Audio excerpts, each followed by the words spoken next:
The paint on this sculpture, it's in tough shape.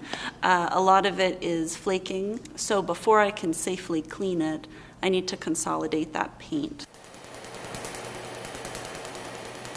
My goal in cleaning this marble sculpture is to remove the dirt and grime from the surface. So I am using a laser cleaning technique.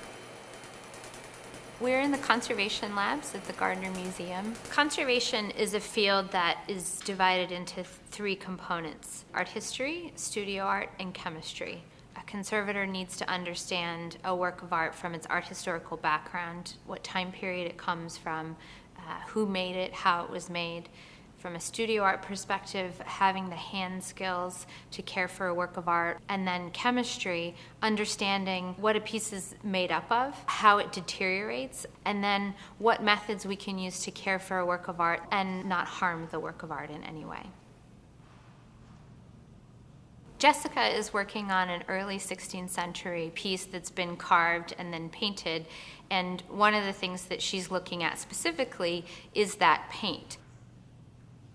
The triangles indicate points where I've actually taken very small samples of the paint, and when you look at it under a microscope, you see the cross-section of all of the layers of paint.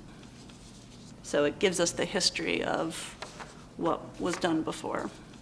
Jessica is also looking very carefully at where the paint has been lost and making sure that this piece does not deteriorate further. The paint on this sculpture is flaking. I take a little bit of solvent and put it in, and then follow that up with a fish glue in this case, and that first solvent draws it in, and then if I need to, I can use this little heated spatula to apply a little bit of heat to the surface, and it just relaxes the paint back down.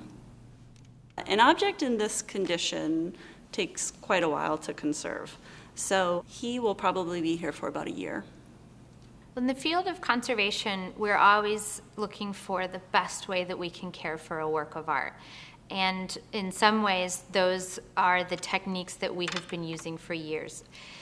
At other points, we're learning new ways of caring for a work of art that is going to be even better.